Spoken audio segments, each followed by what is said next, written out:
संपन्न होने जा रहा है।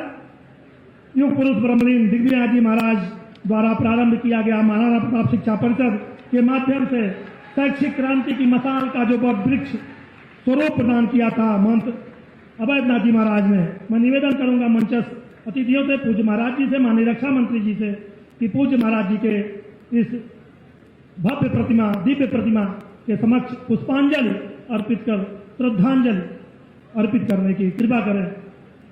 मैं निवेदन कर रहा था कि शैक्षिक क्रांति के अग्रदूत, सामाजिक समरसता के प्रणेता ने जो वट वृक्ष का स्वरूप महाराणा प्रताप शिक्षा परिषद को प्रदान किया है, इतिहास पुरुष के रूप में पूरी दुनिया और विशेष रूप से भारत और बहुसंख्यक समाज उनको याद करता रहा है।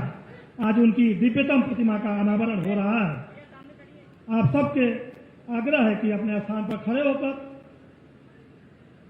मैं निवेदन करूंगा आज के कार्यक्रम के माननीय मुख्य अतिथि जी, माननीय मुख्यमंत्री जी और सभी मंचस्थ अतिथियों से अपना आसन ग्रहण करने की कृपा करें। आप सभी भी मंच के सम्मुख उपस्थित सभी से निवेदन है कि आप भी अपना स्थान ग्रहण करने की कृपा करें। बंधु, आज युग पुरुष, इतिहास पुरुष गोरख पिता महंत अवैधनाथ जी महाराज की मूर्ति अनावरण के अध्यक्षता कर रहे उत्तर प्रदेश के यशस्वी मुख्यमंत्री, हम सबके नेता परम पूज्य योगी आदित्यनाथ जी महाराज, इस कार्यक्रम के मुख्य अतिथि भारत सरकार के रक्षा मंत्री परम आदरणीय राजनाथ सिंह जी, मंच पर विराजमान उत्तर प्रदेश के मंत्री महेंद्र सिंह जी, हम लोग के साथ सांसद महंत बालकनाथ जी महाराज, महंत सुरेश दास जी महाराज, यूपी सिंह जी, प्रोफेसर हरि बहादुर श्रीवास्तव जी, डॉक्टर वसंत नारायण सिंह जी, बगल के मंच पे भारतीय जनता पार्टी के जिला अध्यक्ष परदेसी रविदास जी, पनेरा के विधायक ज्ञानेन्द्र सिंह जी, फरेंदा के विधायक बजरंग बहादुर सिंह जी, सदर के विधायक जयमंगल कनौजिया जी, सिसवा के विधायक प्रेम सागर पटेल जी, जिला परिषद अध्यक्ष महोदय। आज हम जिसके मूर्ति के अनावरण में उपस्थित हुए, हम लोगों के मार्गदर्शक परम पूज्य अवैधनाथ जी महाराज अजन्म विवादों से दूर रहने वाले विरक्त सन्यासी बहुमुखी व्यक्ति के धनी व्यक्ति थे और सामाजिक समरसता को बढ़ावा देने वाले, जो सदैव समाज में क्रूरता था, त्रुटियां थी, उसको दूर करने के लिए हमारे भी क्षेत्र में कम से कम सैकड़ों गांवों में मैं तो खुद स्वयं उपस्थित रहा और कहीं न कहीं सबको एक साथ जोड़ने के लिए सदैव वो काम करते थे। यहां तक कि समाज को एकजुट बनाने के लिए काशी के डोम राजा को वहां संतों के साथ जाकर के भोजन करने का काम महाराज जी ने किया था। वहीं दक्षिण भारत में मीनाक्षी मंदिर रामेश्वरम में जब दलितों को तिरस्कृत किया गया तो महाराज जी वहां पर भी जाकर के उनकी लड़ाई लड़ने का काम किया और सदैव हिंदू राम जन्मभूमि के अध्यक्ष के रूप में हिंदुओं की रक्षा करने के लिए सदैव तत्पर रहते थे। जब तक महाराज जी थे तब तक राम जन्मभूमि के लिए हमेशा वो लड़ाई लड़ते रहते थे और कहीं न कहीं हिंदू समाज की लड़ाई लड़ने के लिए बीच में उनको राजनीतिक क्षेत्र में भी आना था और 34 साल तक हिंदू महासभा और भारतीय जनता पार्टी के साथ मिलकर के हिंदुत्व की रक्षा करते रहे। उस दरमियान 4 बार विधानसभा के वो प्रतिनिधित्व किया और 4 बार लोकसभा का प्रतिनिधित्व किया। मैं सौभाग्यशाली हूं कि 1991 और 1996 से 98 तक महाराज जी का सानिध्य प्राप्त हमें हुआ है। उनके साथ मुझे भी काम करने का अवसर मिला है, बहुत कुछ सीखने को भी मिला और महाराज जी का जो शौक था कहीं ना कहीं हम लोग को प्रेरणा देती थी। आज ऐसे यशस्वी परम पूज्य अवैधनाथ जी के मूर्ति अनावरण के समय मैं अपने दिल के गहराइयों से श्रद्धा सुमन अर्पित करता हूं। मंच पे हमारे नेता माननीय राजनाथ सिंह जी मौजूद हैं, इनके बारे में मुझे बताने की आवश्यकता नहीं, चाहे वो शिक्षा मंत्री के रूप में रहे हो, शिक्षा मंत्री के रूप में थे तो आज भी बच्चे याद करते हैं और शान से कहते हैं कि मैं उस समय का पास हूं जब राजनाथ सिंह शिक्षा मंत्री थे। जब मुख्यमंत्री के रूप में थे तो समाज के सभी वर्गों को मिलने का काम उन्होंने किया था। जब गृह मंत्री के रूप में पहुंचे तो निश्चित तौर से आपने देखा होगा कि 2014 में देश में कहीं न कहीं नक्सलवाद का बड़ा भारी व्यापक दायरा था, उसको घटा करके समेटने का काम करने का काम किया। नॉर्थ ईस्ट में माओवादियों का जाल था, उसको भी घटाने का काम माननीय रक्षा मंत्री जी ने किया। और रक्षा मंत्री के रूप में कहीं न कहीं आज आपने देखा होगा कि जब देश की सेना के जवानों को मनोबल ऊंचा करना पड़ता है तो सियाचिन में जाकर के भी राजनाथ सिंह जी उनका मनोबल ऊंचा करने का काम करते रहे। डोकलाम के घटना के बाद सेना का मनोबल बढ़ाने के लिए वहां पर जाकर के उनको शाबाशियों का हौसला बढ़ाते हैं। ऐसे में राजनाथ सिंह जी का अपने जनपद में इस पूर्ण अवसर पर अपनी जनता की तरफ से, अपने सभी विधायकों की तरफ से महाराजगंज की धरती पर हार्दिक स्वागत, अभिनंदन और वंदन करता हूं। हमारे मुख्यमंत्री जी का जहां तक सवाल है, आप सब जानते हैं कि 4.5 साल पहले उत्तर प्रदेश क्या था और आज उत्तर प्रदेश क्या है। जहां हम बिजली के लिए तरसते थे, जहां हम सड़क के लिए तरसते थे, जहां हम पानी के लिए तरसते थे, हम दवाई के लिए तरसते थे, और उत्तर प्रदेश में कोई भी पूंजी निवेश करने को तैयार नहीं था। लेकिन योगी जी ने 4.5 साल के भीतर जो उत्तर प्रदेश में माहौल बनाया, जो आतंकवाद गुंडा राज तबाह किया, अब उसकी देन है कि भारत में दूसरे स्थान पे ईज ऑफ डूइंग में उत्तर प्रदेश पहुंचाने का काम योगी जी ने किया है, मुख्यमंत्री जी ने किया है। क्या वो कोरोना का काम है? अब कोरोना के काल में महाराज जी ने जो उत्तर प्रदेश में काम किया है, अब देश में रोल मॉडल के रूप में पेश किया जाता है। उत्तर प्रदेश में जितना भी समावेशी विकास के लिए मोदी जी ने जो योजना चलाया, जो सबका साथ सबका विकास कराना था, उसको अंतिम व्यक्ति तक पहुंचा करके आज उत्तर प्रदेश हिंदुस्तान में नंबर 1 स्थान रखता है। ऐसे मुख्यमंत्री जी का भी मैं यहाँ पर स्वागत करता हूँ। आज के अवसर पर आप सब यहाँ उपस्थित हुए, आप सबको बहुत बहुत बधाई और धन्यवाद देते हुए अपनी बात समाप्त करता हूँ। जय हिंद, जय भारत।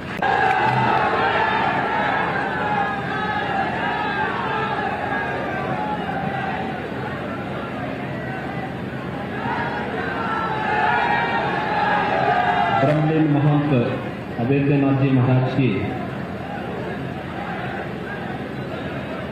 7वीं पुण्यतिथि के अवसर पर उनकी पावन प्रतिमा के अनावरण कार्यक्रम के मुख्य अतिथि भारत सरकार के यशस्वी रक्षा मंत्री माननीय श्री राजनाथ सिंह जी, केंद्रीय वित्त राज्य मंत्री और इस लोकसभा सीट से लोकप्रिय सांसद श्री पंकज चौधरी जी, उत्तर प्रदेश सरकार में मेरे वरिष्ठ सहयोगी जल शक्ति मंत्री डॉक्टर महेंद्र सिंह जी,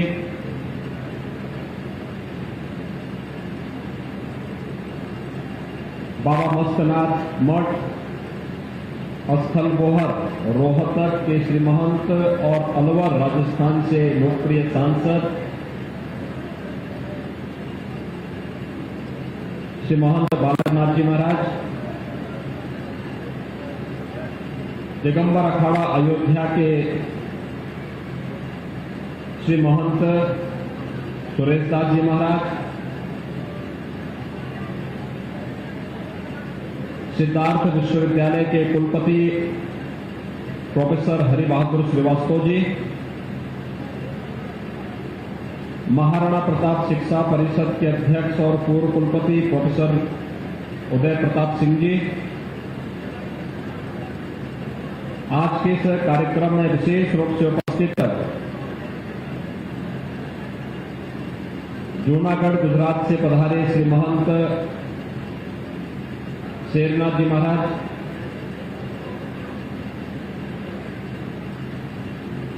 देवीपाटन मंदिर बलरामपुर के श्री महंत मिथिलेश नाथ जी,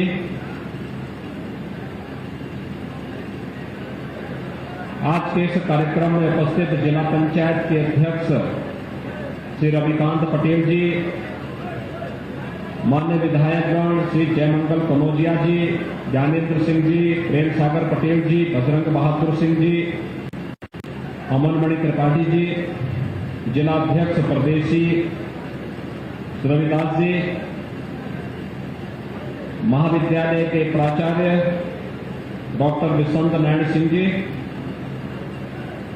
महाराणा प्रताप शिक्षा परिषद से संबद्ध संस्थाओं के सभी प्रधानाचार्य, आचार्य, अभिभावकगण, चौक बाजार से जुड़े हुए और आसपास के क्षेत्र के सभी उपस्थित नागरिक बंधुओं, प्यारे बच्चों,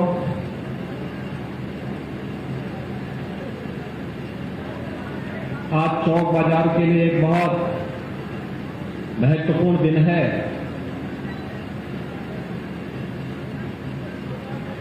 चौक बाजार के प्रति जिनका प्यार स्नेह था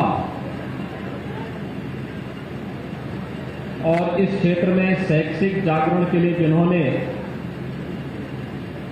लगभग 5-6 दशक तक कार्य किया, ऐसे पूज्य महंत आदित्यनाथ जी महाराज की प्रतिमा का अनावरण करने के लिए हमारे बीच में भारत सरकार के यशस्वी रक्षा मंत्री माननीय राजनाथ सिंह जी उपस्थित हुए हैं। मैं इस अवसर पर उत्तर प्रदेश उनकी कर्म भूमि है, उत्तर प्रदेश उनकी जन्मभूमि भी है, तो उन्हीं के प्रदेश में उनका आप सबकी ओर से, प्रदेशवासियों की ओर से हृदय से स्वागत करता हूं, अभिनंदन करता हूं।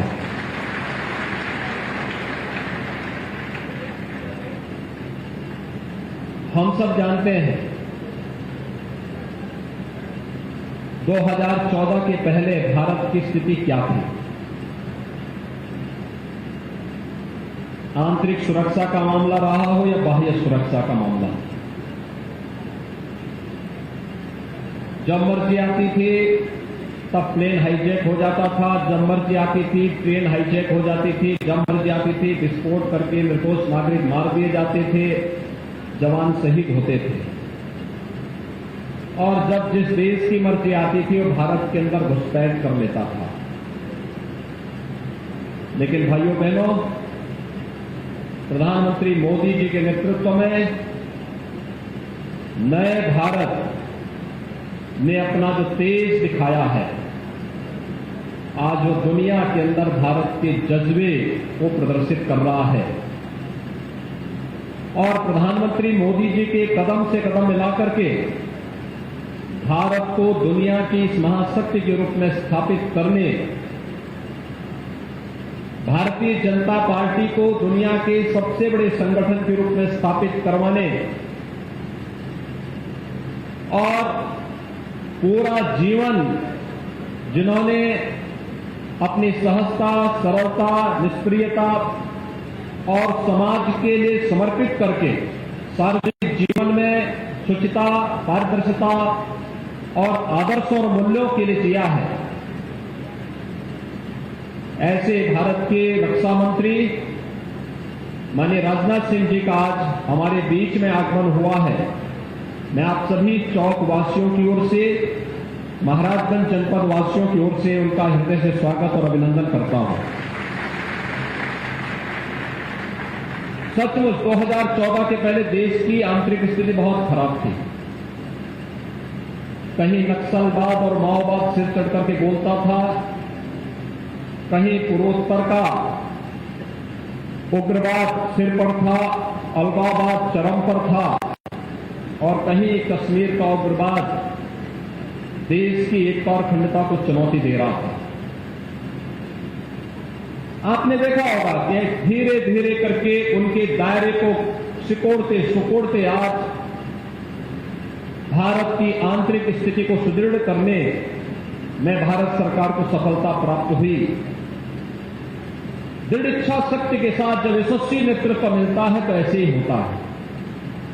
और भाइयों बहनों, जो दुश्मन देश कभी भारत को आंखें दिखाते थे, जब मर जाते तब भारत के अंदर घुसपैठ करते थे, आज आप देख रहे होंगे कि दुनिया के सभी देशों से आंख मिलाकर के बात करने की भारत की वर्तमान की तकनीक क्या रंग लाई है।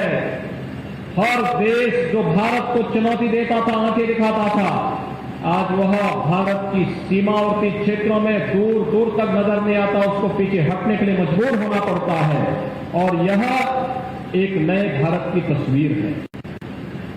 सचमुच भारत के इस ऐसे यशस्वी नेतृत्व को हम सबको अभिनंदन करना चाहिए, पूरे देश को यशस्वी नेतृत्व का अभिनंदन करना चाहिए, स्वागत करना चाहिए। आज माननीय राजनाथ सिंह जी, गोरखपीठ से उनका बहुत पुराना संबंध है। पूज्य महाराज जी का एक लंबे समय तक उन्हें सानिध्य प्राप्त हुआ था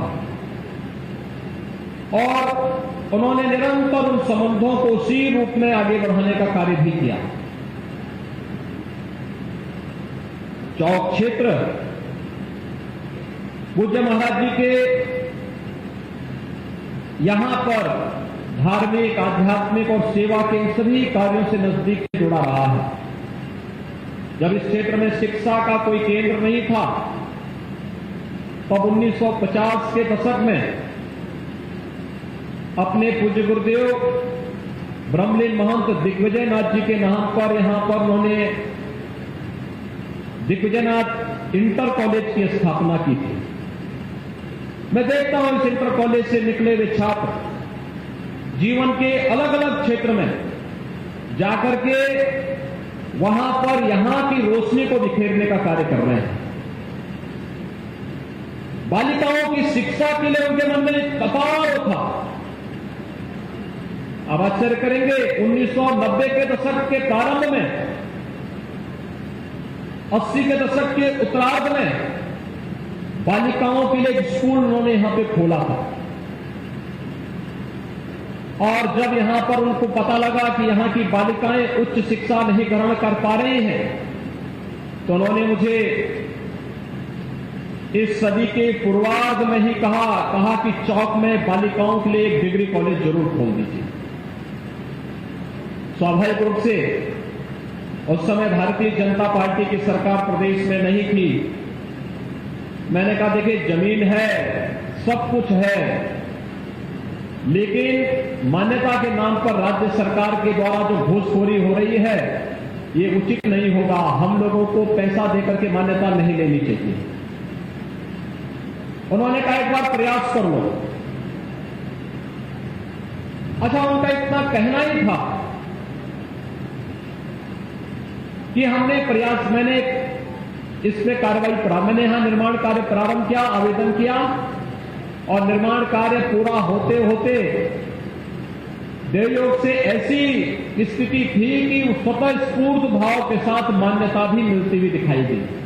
और आज यहां पर गोरक्षपीठाधीश्वर महंत वैद्यनाथ महाविद्यालय यहां के बच्चों के लिए उच्च शिक्षा का भी एक केंद्र बना हुआ है, जिसमें सिद्धार्थ विश्वविद्यालय के साथ संबद्ध होकर के कला, विज्ञान और वाणिज्य की शिक्षा यहां के बच्चों को उन्हीं के घर में उपलब्ध हो रही है, जिन्हें यहां से 15 किलोमीटर, 20 किलोमीटर, फिर यहां से गोरखपुर 70 किलोमीटर दूर जाने के लिए मजबूर होना पड़ता था। आज अपने घर में ही उच्च शिक्षा प्राप्त करने के लिए उन्हें ये सुविधा यहां पर प्राप्त हो रही है। मैं अब जब भी यहां आता था, मैं अक्सर इस बात को देखता था कि यहां पर कहीं उन्होंने मंदिर के किसी भवन में पशु चिकित्सालय खुलवाया हुआ है, कहीं पर उन्होंने कोई प्राथमिक स्वास्थ्य केंद्र खुलवाया हुआ है।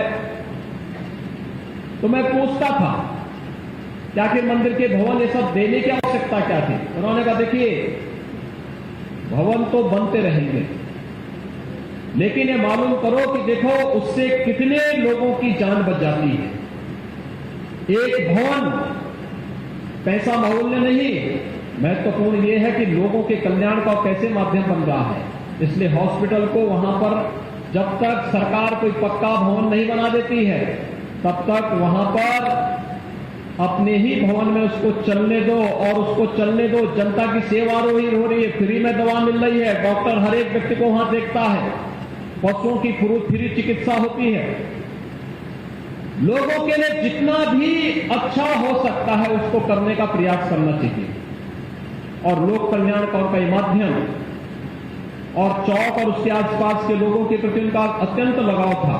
वो अक्सर पूछते थे, क्योंकि अंतिम 12-15 वर्ष उनका चौक में बहुत कम आना हुआ।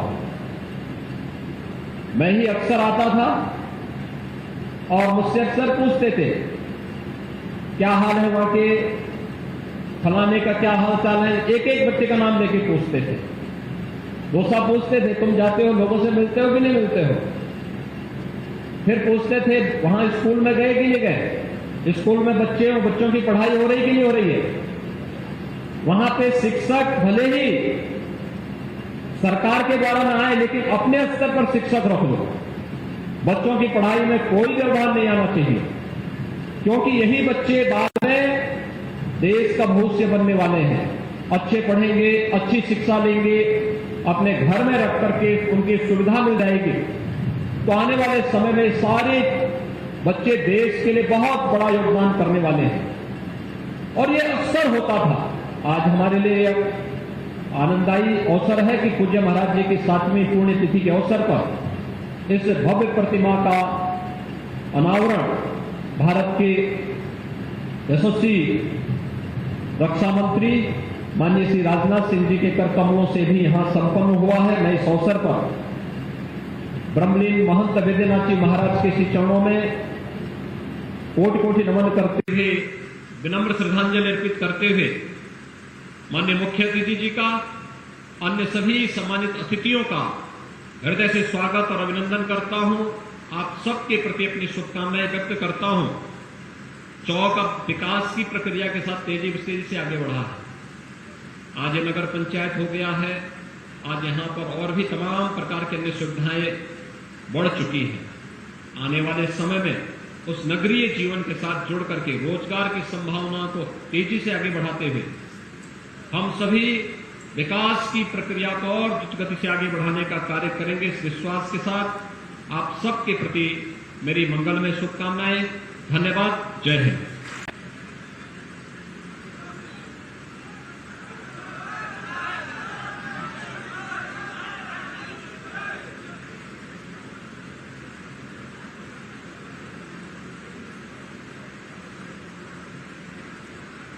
इस कार्यक्रम के अध्यक्ष उत्तर प्रदेश के यशस्वी मुख्यमंत्री आदरणीय योगी आदित्यनाथ जी और हमारे केंद्रीय वित्त राज्य मंत्री श्री पंकज जी चौधरी, उत्तर प्रदेश सरकार के जल शक्ति मंत्री श्री महेंद्र सिंह जी और बाबा मत्स्यनाथ आश्रम के महंत बालकनाथ जी महाराज और दिगंबर अखाड़ा अयोध्या से महंत श्री गाजी महाराज, प्रोफेसर यूपी सिंह जी पूर्व कुलपति एवं अध्यक्ष महाराणा प्रताप शिक्षा परिषद गोरखपुर, प्रोफेसर हरि बहादुर जी श्रीवास्तव कुलपति सिद्धार्थ विश्वविद्यालय कपिलवस्तु सिद्धार्थनगर, डॉक्टर वसंत नारायण सिंह प्राचार्य गोरक्ष पीठाधीश्वर महंत अवैधनाथ महाविद्यालय, रविकांत जी पटेल जिला पंचायत अध्यक्ष महाराजगंज, श्री जयमंगल कनौजिया विधायक,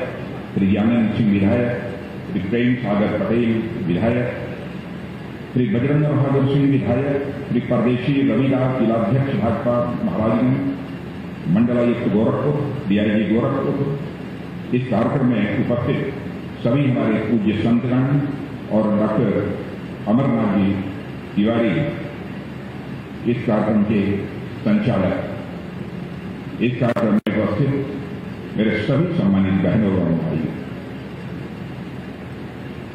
जैसा माननीय मुख्यमंत्री श्री योगी आदित्यनाथ जी ने आपको बताया, बहनों भाइयों, हम लोग यहां पर ब्रह्मलीन गोरक्ष पीठाधीश्वर पूज्य अवैधनाथ जी की प्रतिमा के अनावरण के अवसर पर यहां पर उपस्थित हुए।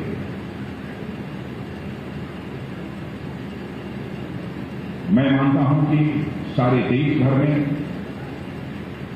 पूज्य महंत अवैधनाथ जी परिचय के मोहताज नहीं है। सभी लोगों से अच्छी तरह से परिचित। मैंने बहुत प्रतिमाओं का अनावरण देखा। बड़ी तैयारी के साथ लोग प्रतिमाओं के अनावरण का कार्यक्रम करते हैं, लेकिन सामान्यतः कुछ अनावरण के कार्यक्रम में लोगों की रुचि नहीं होती। लेकिन यहां प्रत्यक्ष अपनी आंखों के सामने देख रहा हूं, जिस भाव और जिस श्रद्धा के साथ लोग यहां पर ब्रह्मलीन महंत अवैधनाथ जी प्रतिमा के अनावरण के अवसर पर लोग बैठे हुए हैं, चित्त यहां पर बैठे हुए हैं। यह दर्शाता है कि भारत की सनातन यानी नित्य नूतन और चिर पुरातन जो संस्कृति है उसके प्रति भी आपकी आस्था है, और साथ ही साथ आपकी नाथ संप्रदाय के प्रति आस्था है, और आप पूज्य महंत अवैधनाथ जी के प्रति भी आप सबकी आस्था है। सामान्यतः यह देखने को नहीं मिलता। गोरक्षपीठाधीश्वर पूज्य अवैधनाथ जी का व्यक्तित्व अद्भुत था। केवल प्रशंसा के लिए मैं प्रशंसा नहीं करता। जब हमारी आयु 18-19 वर्ष की थी तब से मैं उनके साथ बातचीत करने का, उनका चरण स्पर्श कर आशीर्वाद लेने का यह हमको अवसर प्राप्त हुआ।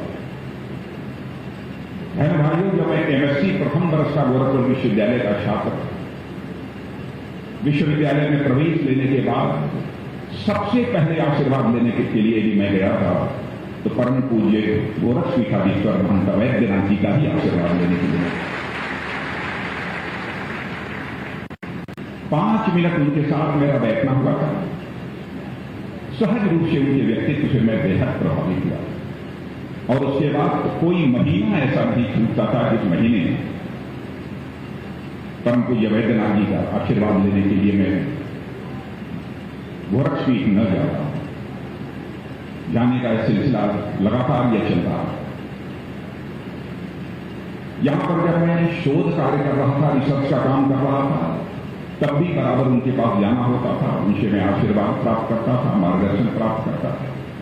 और आज मैं यहां पर उपस्थित हूं, एक घटना मुझे याद आती। 1971 में मैं एमएससी फाइनल का यहां पर छात्र था।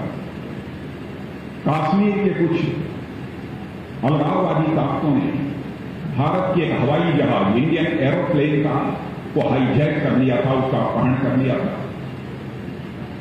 और उस हवाई जहाज को हाईजैक करने के बाद वह पाकिस्तान के लाहौर ले गए थे, और लाहौर में ले जाकर सारे यात्रियों को उतारकर उन्होंने हवाई जहाज को चला दिया। सारे भारत के अंदर एक गुस्सा था। हम सभी छात्रों के अंदर भी उस घटना को लेकर एक बेहद गुस्सा था। मैंने उस समय छात्रों का एक संगठन खड़ा किया था, छात्र राजनीति से भी उस समय हमारा बहुत ही गहरा रिश्ता रहा। मैं तुरंत पूज्य अवैधनाथ जी के पास गया। मैंने कहा कि आपका आशीर्वाद चाहिए। कल विरोध स्वरूप जो हाईजैकिंग हुई है ट्रेन की, उसके विरोध स्वरूप हम लोग गोरखपुर बंद कराना चाहते हैं। तो उन्होंने कहा कि लोगों के अंदर बेहद आक्रोश है, और यदि बेटा तुम लोगों ने निर्णय कर ही लिया है कि हमको बंद कराना है, या सावधानी बरतना, किसी के साथ अशिष्टता नहीं होनी चाहिए, किसी के साथ अभद्रता नहीं होनी चाहिए, केवल आप सब जनता से अपील करो। मुझे पूरा विश्वास है कि यह पूरा का पूरा गोरखपुर इस विरोध में बंद हो जाएगा, और यही हम लोगों ने किया, और गोरखपुर पूरी तरह से बंद हो गया। सामान्यतः जब कभी कोई बंदी यदि करानी होती है, जिस प्रकार की उद्दंडता, जिस प्रकार की उच्छृंखलता नौजवानों के द्वारा कभी कभी की जाती है, उससे आप सब अच्छी तरह परिचित हैं। लेकिन उनका ऐसा व्यक्तित्व था। आज मैं उनका चित्र देख रहा, क्या पहचान है? सफेद दाढ़ी, लंबी दाढ़ी, आंखों पर चश्मा, सुगठित शरीर, वाणी मधुर, लेकिन वाणी में होश। सहज रूप से इनका यह व्यक्तित्व सबको आकर्षित करता है। आज वो हमारे बीच नहीं है बहनों भाइयों, लेकिन 7 वर्ष गुजर गए हैं, आज उनकी 7वीं पुण्यतिथि है। फिर भी उनकी स्मृतियां हम लोगों के प्रति पटल पर पूरी तरह से अंकित हैं। और जिस गोरखपीठ के वो महंत थे, गोरखपीठ के इतिहास को मैं अच्छी तरह मैं जानता हूं, नाथ संप्रदाय के इतिहास को भी हमने पढ़ा है और उसे अच्छी तरह जानता हूं। इतना मैं कह सकता हूं कि गोरखपुर पीठ और नाथ संप्रदाय ने सनातन धर्म की रक्षा और संवर्धन के लिए जितना बड़ा काम किया है, उसकी कितनी भी प्रशंसा की जाए वह बहनों भाइयों वह कम है। इस गोरखपुर का सनातन धर्म की रक्षा और संवर्धन करने में एक अद्भुत योगदान है। मन का वैद्यनाथ जी, जब राम जन्मभूमि का आंदोलन प्रारंभ हुआ उस समय जो पहली मीटिंग हुई थी उसकी अध्यक्षता यदि किसी ने की थी, देश भर के संतों ने कहा इस बैठक की अध्यक्षता यदि किसी को करनी चाहिए तो पूज्य अवैधनाथ जी को इस बैठक की अध्यक्षता करनी चाहिए।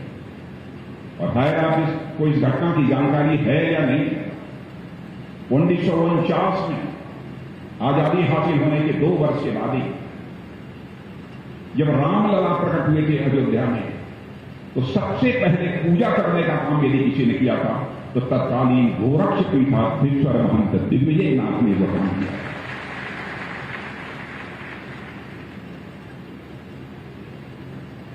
हमने नाथ संप्रदाय की बात मैं कर रहा हूं, नाथ संप्रदाय के योगदान की बात कर रहा हूं। मुझे याद आता है कि मैं भी नाथ हूं, एक राजनाथ हमारे में मिला है। हमें निश्चित रूप से गोरखपीठ का हमको आशीर्वाद प्राप्त होगा, चाहे वो दिग्विजयनाथ जी हों अथवा महंत वैद्यनाथ जी हों, निश्चित रूप से उनका भी हमको आशीर्वाद प्राप्त होगा। बहनों भाइयों, राम जन्मभूमि का इतिहास यदि लिखा जाएगा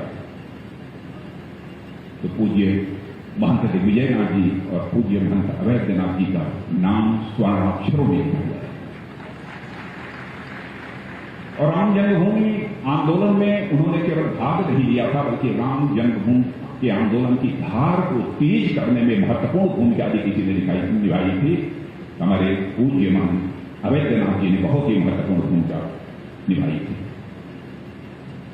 और नाथ परंपरा को जहां तक मैं जानता हूं, यह नाथ परंपरा समाज को तोड़ने वाली कभी नहीं रही। जाति, पंथ और मजहब के आधार पर भी नाथ संप्रदाय ने कभी विचार नहीं किया। नाथ संप्रदाय ने बराबर समाज को जोड़ने की कोशिश की। कौन इस सच्चाई को भूल सकता है? जिन्हें अछूत कहा जाता था, लोग कहते थे मंदिर में प्रवेश नहीं कर सकते, उनको भी मंदिर में प्रवेश कराने की पहल यदि किसी ने की थी तो बहनों भाइयों पूज्य अवैधनाथ जी ने वह पहल की थी। और आज मैं यही योगी जी से आते समय गाड़ी में पूछ रहा था कि मुझे यह बताया गया है कि गोरखपीठ के भी जो प्रमुख पुजारी हैं, वो प्रमुख पुजारी भी वह दलित समाज से आते हैं। बहनों भाइयों, यह सुनकर मुझे बेहद आनंद किया है। समाज में सामाजिक समरसता के लक्ष्य को हासिल करने के लिए नाथ संप्रदाय ने जिस प्रकार की भूमिका निभाई है, उसकी जितनी भी प्रशंसा की जाए मेरे दोस्तों, वह कम है। इतना ही नहीं, मुझे याद है कि भगवान महावीर मंदिर पटना में 1993 में भी वहां पर जाकर महावीर मंदिर में भी दलित पुजारी की नियुक्ति यदि कराने का काम यदि किसी ने किया था तो पूज्य महंत अवैधनाथ जी ने ही किया। सामाजिक समरसता के लक्ष्य को ध्यान में रखते हुए एक बार वाराणसी के डोम राजा के घर उन्होंने संतों को आमंत्रित किया कि डोम राजा के साथ हम सभी लोगों का भोजन होगा। बहुत सारे संत हिचकने लगे, क्या डोम राजा के साथ बैठकर हम लोग भोजन करेंगे? बहनों भाइयों, उन संतों के घर जाकर आरजू मिन्नत करके यदि हम संत हैं तो हमारा हृदय विशाल होना चाहिए, यह संदेश देने का काम पूज्य वैद्यनाथ जी ने किया था। और उनको राजी करके मनाकर डोम राजा के साथ सारे संतों का भोजन कराने का काम यदि किसी ने किया था तो आज जिनकी प्रतिमा का हम लोगों ने अनावरण किया है वह पूज्य वैद्यनाथ जी।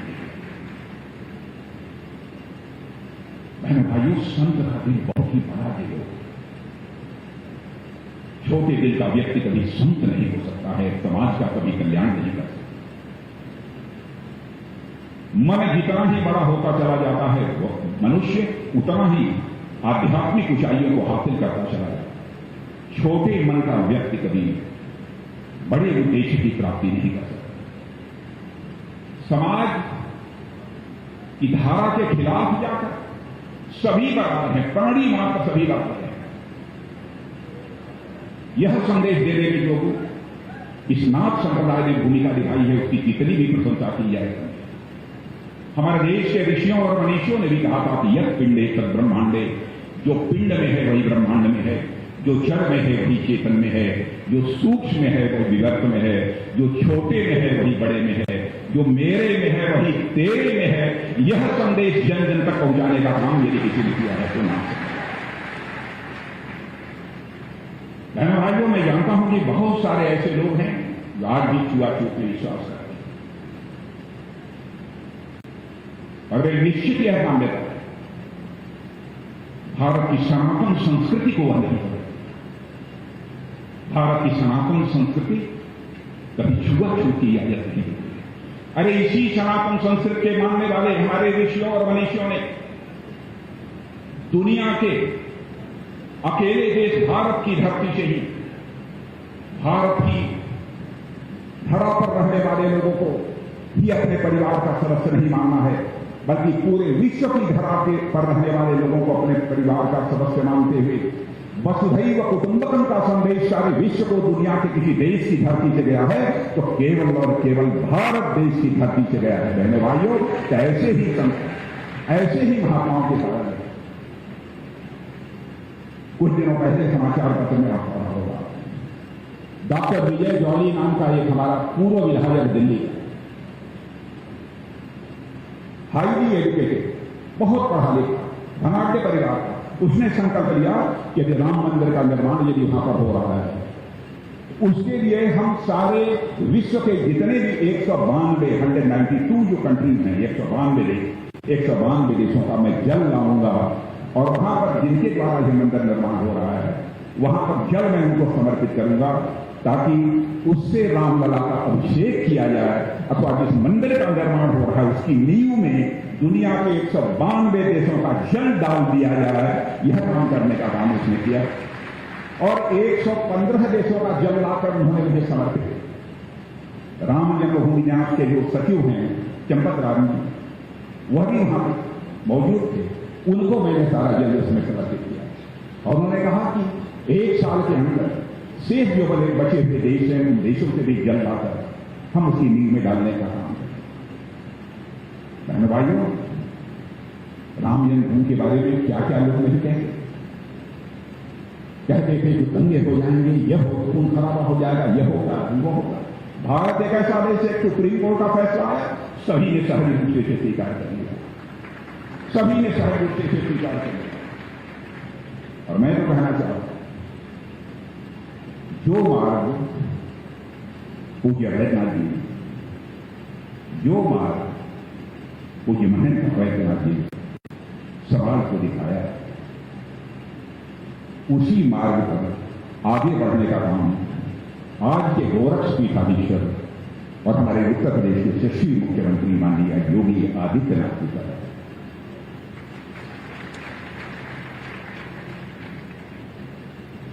उत्तराधिकारी की तलाश करना भी यह कोई छोटी बात नहीं होती। छोटी आयु में पूज्य वैद्यनाथ जी ने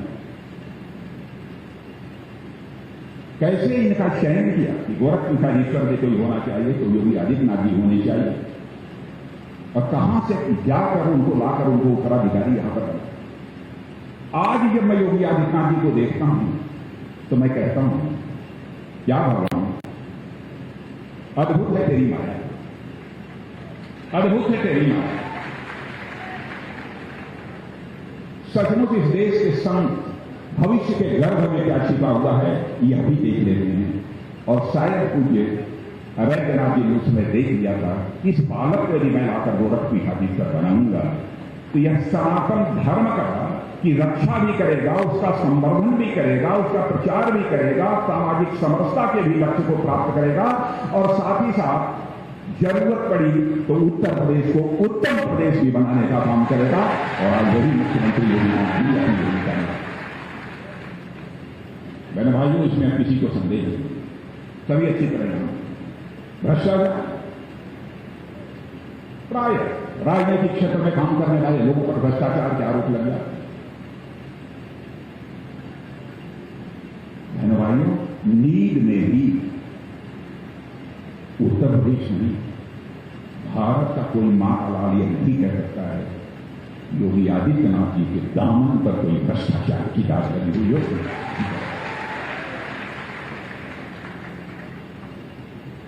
हम यदि प्रदेश का विकास करना चाहते हैं, सामाजिक समरसता के लक्ष्य को प्राप्त करना चाहते हैं, भेदभाव को समाप्त करना चाहते हैं, उत्तर प्रदेश को हम उत्तम प्रदेश बनाना चाहते हैं, तो बहन भाइयों इसकी पहली शर्त है कानून और व्यवस्था को कायम रखना।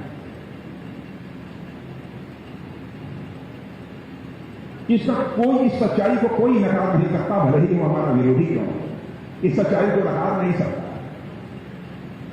एक शख्सियत इस समय उत्तर प्रदेश में ऐसी है जिसका नाम है योगी आदित्यनाथ, जिसका नाम लेते ही अपराधियों का दिल धड़कने लगता है।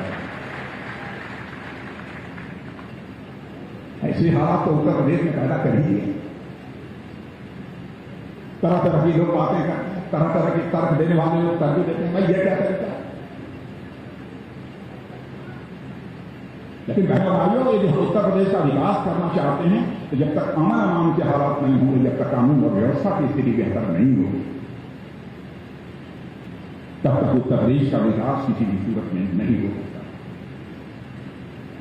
और मैं देख रहा हूं योगी धार्मिक अनुष्ठान भी कर रहे हैं, प्रतिदिन धार्मिक अनुष्ठान भी करते हैं और साथ ही साथ उत्तर प्रदेश में विकास के नए नए मानदंड भी स्थापित करने का काम कर रहे हैं।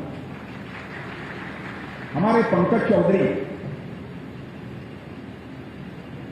सचमुच में मोदी जी के प्रति आभार व्यक्त करना चाहता हूं कि पंकज जी का उन्होंने चयन किया और अपनी सरकार में उन्होंने कोई छोटा मोटा मंत्री नहीं बनाया है, बल्कि पंकज जी चौधरी को वित्त राज्य मंत्री उन्होंने बनाया।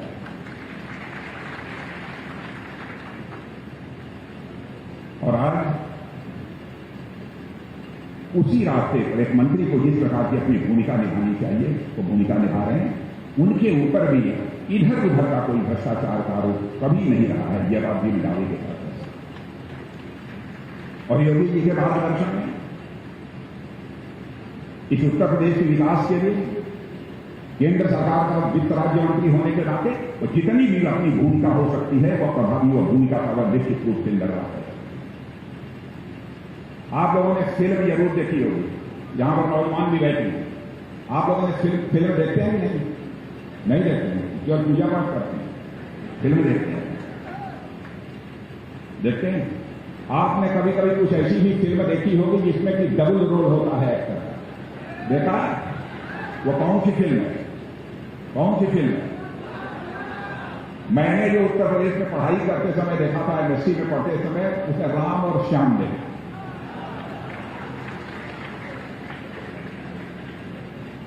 किसी एक्टर का डबल रोल तो हमने देखा था, किसी व्यक्ति का हमने डबल रोल देखा था, लेकिन योगी जी को मैं देखता हूं इनका डबल रोल नहीं रहता है, बल्कि इनका मल्टीपल रोल है। कई प्रकार की भूमिका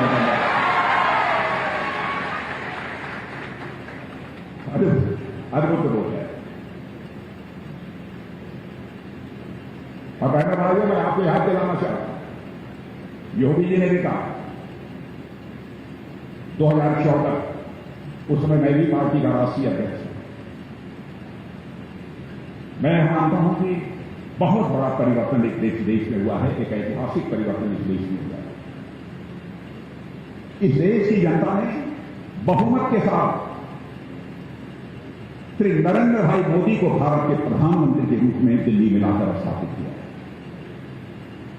वह एक ऐतिहासिक था।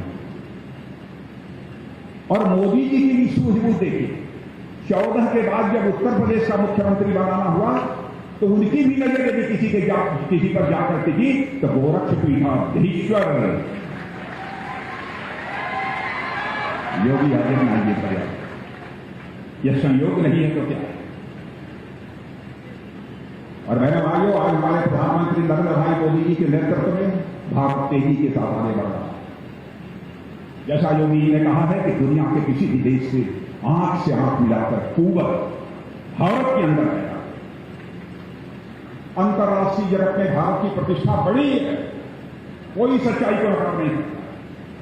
और दोस्तों, भारत अब यह कमजोर भारत नहीं रहा है, बल्कि भारत अब यह दुनिया का एक ताकतवर देश बन चुका है। मैंने भी प्रधानमंत्री जी से बात करके अपने सेना के जवानों को हिदायत दे दी है। पहला आक्रमण भारत की तरफ से किसी के ऊपर नहीं हो रहा है।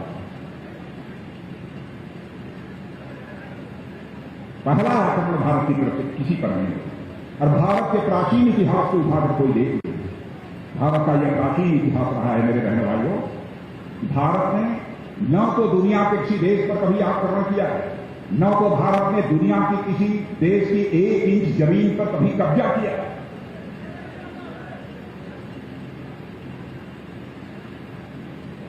लेकिन मैंने भी अपने सेना के जवानों को कह दिया, पहल अपनी तरफ से नहीं होनी चाहिए, लेकिन यदि पहल यदि किसी के द्वारा होती है तो फिर किसी की इजाजत लेने की जरूरत नहीं है, उसका मुंहतोड़ जवाब दिया जाना चाहिए। और हमारे प्रधानमंत्री ने सचमुच जो करिश्माई काम किए, कितने कामों की मैं चर्चा कर रहा हूं। हर घर में गैस का चूल्हा पहुंचवा देना, हर किसानों को 6-6 हजार रुपया हर साल दे देना। यदि कोविड महामारी आ गई कि 80 करोड़ लोगों के घरों में यदि 5 सदस्य हैं तो 5 सदस्यों के नाम से मुफ्त में अनाज देना, कोई कल्पना नहीं कर सकता था बहनों भाइयों। और मैं योगी जी आपको बधाई देना चाहता हूं। योगी, आपने मोदी जी की सारी योजनाओं को अक्षरशः पालन किया है और उसका पूरा लाभ अपने उत्तर प्रदेश की जनता को आपने मुहैया किया। और योगी जी ने कोविड के संकट के दौरान बहने भाइयों जिस तरीके की भूमिका निभाई है, यह बैठे हैं यहां पर इसलिए मैं नहीं कर रहा। आपको अंदाज नहीं होगा, भारत का रक्षा मंत्री होने के नाते रक्षा की भी डिप्लोमेसी होती है, दुनिया के दूसरे देशों में भी हमको जाना होता है। लोग मोदी जी की प्रशंसा को पूरी दूर करते ही, लेकिन उत्तर प्रदेश कहते हैं उत्तर प्रदेश में एक ऐसा राज्य है, देश में एक ऐसा राज्य है भारत में, जिसमें कि मोदी जी के मार्गदर्शन में वहां के मुख्यमंत्री योगी जी ने कोरोना जैसी महामारी को चुनौती के रूप में स्वीकार कर जिस तरीके से प्रभावी भूमिका निभाई है, उसकी जितनी भी प्रशंसा की जाएगा। वैक्सीनेशन के मामले में भी जो कुछ भी किया है वो कम नहीं किया। ऐसे कई उल्लेखनीय कार्य शिक्षा के क्षेत्र में तो गोरखपीठ इतनी प्रभावी भूमिका निभा रहा है। मैं तो समझता था कि 1-2 स्कूल विद्यालय कहीं पर होंगे, क्योंकि एक बार पूज्य महंत वैद्यनाथ जी ने जो गोरखपुर का जो महाविद्यालय है उसमें कार्यक्रम के लिए आमंत्रित किया था, लेकिन मुझे कहना नहीं था कि महाराजगंज में और कई जिलों में, दूसरे भी प्रदेश के जिलों में, दूसरे राज्यों में भी इतनी शिक्षा संस्थाएं चल रही है गोरखपीठ के द्वारा। इसकी जानकारी मुझे नहीं, पहली बार यहां आने के बाद मुझे जानकारी मिली। और बहनों भाइयों, बस यही कहूंगा, योगी जी के नेतृत्व में यह उत्तर प्रदेश तेजी के साथ बदल रहा है। अब उत्तर प्रदेश को उत्तर प्रदेश बनने से दुनिया की हमको कोई ताकत रोक नहीं सकती। एक से हर जनपद में मेडिकल कॉलेज होना चाहिए। पढ़ने लिखने वाले छात्र मेडिकल में प्रवेश लेने के लिए कितनी मुसीबतें उनको झेलनी पड़ती थी। हर जिले में अब मेडिकल कॉलेज होगा, 7 नए विश्वविद्यालय बन रहे हैं। इसकी कोई कल्पना कर सकता है?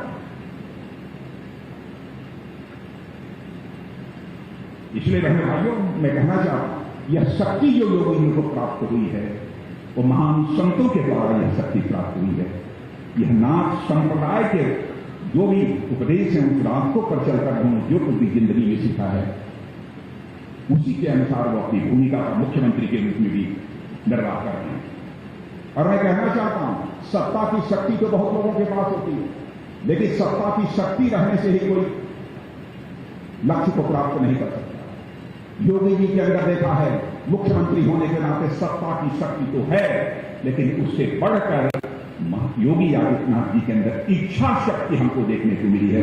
इसीलिए उत्तर प्रदेश की तेजी के साथ परिवर्तन होगा। हर वर्ग के विकास के लिए पूरी निष्ठा के साथ काम कर। महिलाओं की चिंता, महिला है प्रदेश बन गए सभी,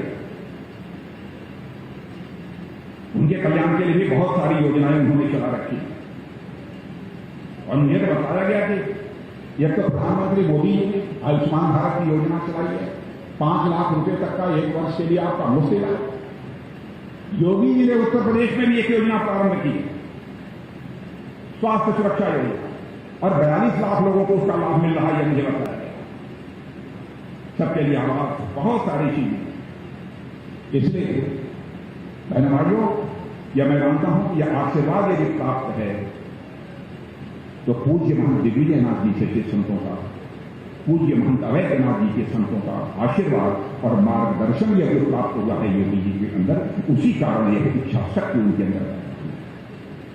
एक समय था कि वर्दी पर गुंडे भारी पड़ते थे, वर्दी पर गुंडागर्दी भारी पड़ती थी। अब गुंडों पर वर्दी भारी पड़ने लगे हैं उत्तर प्रदेश में, पास कर रहे हैं। ऐसे हालात होते हैं। हम तो कल मैं देख रहा था, मैंने लोगों को कहा भाई योगी जी ने अपराधियों के खिलाफ बहुत कार्रवाई की है, देखो मैं जब देखता हूं तो उसकी संपत्ति जब्त कर ली गई, उसकी संपत्ति जब्त कर ली गई। क्या इसमें सच्चाई है कि क्या है? तो एक ने कहा सब निकाल उतार के, अरे साहब योगी जी ने कमाल का काम किया, उन्होंने अपराधियों को जो संपत्ति जब्त की है वो 18,600 करोड़ रुपए से ज्यादा की संपत्ति उन्होंने जब्त कर ली है।